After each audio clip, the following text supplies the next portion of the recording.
ఇది family overall గా ఎంత రేటింగ్ ఇస్తారు? 10 out of 10 ఇస్తాను. 10 out of 10. నాకైతే నచ్చింది. I will give 10 out of 10. Madam ఇది కొంచెం ఇంటెలిజెంట్ గా ఉన్న వాళ్ళకి నచ్చుతుందని చెప్పి ఆయన ముందే No, no, స్టేట్మెంట్ లేదు అలా ఏం లేదు. మేబీ చిన్న పిల్లలకి మరి స్కూల్ ఏజ్ పిల్లలకి అర్థం కాకపోవచ్చు, అడల్ట్స్ అందరికీ అర్థం. అంటే మేడం ఇది 90s వాళ్ళకి ఆయన అంటే ఒక క్రేజ్, ఇప్పుడు 2020 వాళ్ళకి కూడా ఆయన అంటే ఒక క్రేజ్ క్రియేట్ చేశారని వచ్చేసి మాత్రం. సారీ అర్థం కాదు. మళ్ళీ కంబ్యాక్ ఇచ్చారా? మంచి comeback ఇచ్చారా? yes. అంటే ఈ జనరేషన్ కి అర్థమయ్యేలాగా ఉంటాయా? ఉంది డెఫినెట్లీ. జెన్ చేసి ఇంకా బాగా కనెక్ట్ అవుతారు. ఓకే, మ్యూజిక్ ఎంజాయ్ చేస్తారా? యా డెఫినెట్గా ఎంజాయ్, చాలా బాగా బాగా నచ్చిన సీన్ ఏంటి? సీన్ అంటే సెకండ్ హాఫ్ లో ఉంది. సో అది సీన్ రేటింగ్ ఎంత ఇస్తారు? రేటింగ్ ఎంత ఇస్తారు?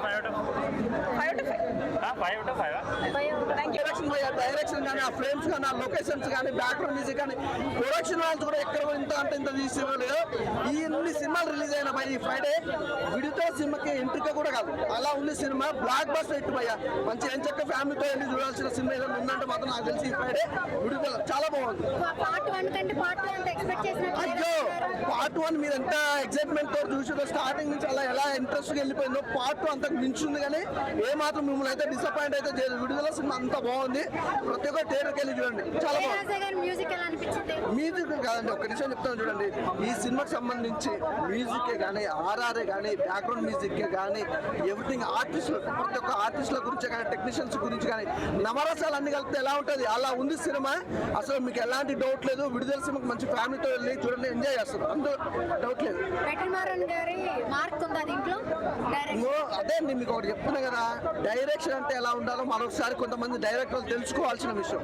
ఎందుకంటే అంత న్యాచురల్ గా డైరెక్షన్ కానీ, కెమెరామ్యాన్ గారు ఆ లొకేషన్ పెట్టారు భయ్యా, పిచ్చెక్తుంది అసలు. ఆ లొకేషన్స్ కానీ, అసలు ఆ కెమెరామ్యాన్ గారు పెట్టిన విధానం కానీ, ఫ్రేమ్స్ సూపర్, అందులో డౌటే లేదు. కానీ 2 in 1 సినిమా మాత్రం చాలా బాగుంది. 90s కిడ్స్ అందరు వస్తారు ఉపేంద్ర గారి సినిమా చూడడానికి. కాకపోతే జనరేషన్ కిడ్స్ కూడా తీసుకొని రావాలి, ఎందుకంటే మనకి ఫ్యూచర్ చూపెట్టేసిండు మన ఉపేంద్ర గారు.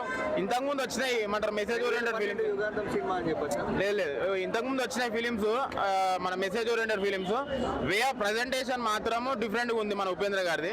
మనం సినిమా లెక్క చూడకుండా పాటలు చూస్తే మాత్రం లాస్ట్గా డీకోడ్ చేస్తే మీరు ఇంటెలిజెంట్ ఫెలో అని చెప్పేసి అంటారు. కానీ ఒక నార్మల్ పీపుల్ కూడా అర్థమయ్యేటట్టు ఉన్నది మూవీ మాత్రం ఎక్సలెంట్ ఉంది. కొన్ని సీన్స్ కొంచెం డ్రాబ్యాక్ అయినా మూవీ ఓవరాల్ గా చూసుకుంటే మాత్రం లాస్ట్కి వచ్చే వరకు ఎక్సలెంట్ అనిపిస్తుంది మనకి. ఫస్ట్ హాఫ్ ఒక రేంజ్ ఉంటే సెకండ్ హాఫ్ మాత్రం ఉపేంద్ర గారి స్టైల్ మొత్తం కనిపిస్తుంది. మెయిన్ థింగ్ దీంట్లో ఏంటంటే కామెడీ. ఉపేంద్ర గారి డైలాగ్స్ అయినా సరే, సాంగ్స్ లో కూడా నవ్వుకుంటుంటాము, అంటే అంత కనెక్ట్ అయిపోతాము. అదే ఇంత ఏమంటారు సాంగ్ లో కూడా వేరే మూవీస్ పెద్దది చిన్నది అనేది ఆ సినిమాలో మనకు అదొక కాన్సెప్ట్. ఆ కాన్సెప్ట్ పెద్దదా చిన్నదా అని చెప్పేసి ఒకసారి మీరు సినిమా చూస్తే అది అర్థమవుతుంది మనకి. రంగస్థలంలో ఆ ఘటన ఉంటావు, ఈ ఘటన ఉంటావు, అదే కాన్సెప్ట్ లో ఇది పెద్ద చిన్నది అయింది. అదే సినిమా అంటే నేను మొత్తం స్పాయిల్ చేయలేను, కానీ సినిమా మాత్రము బ్యాక్గ్రౌండ్ స్కోర్ అండ్ ఉపేంద్ర గారి డైరెక్షన్, స్క్రీన్ ప్లే నాకైతే చాలా బాగా అనిపించింది. Compulsory must watchable movie in theatres with family.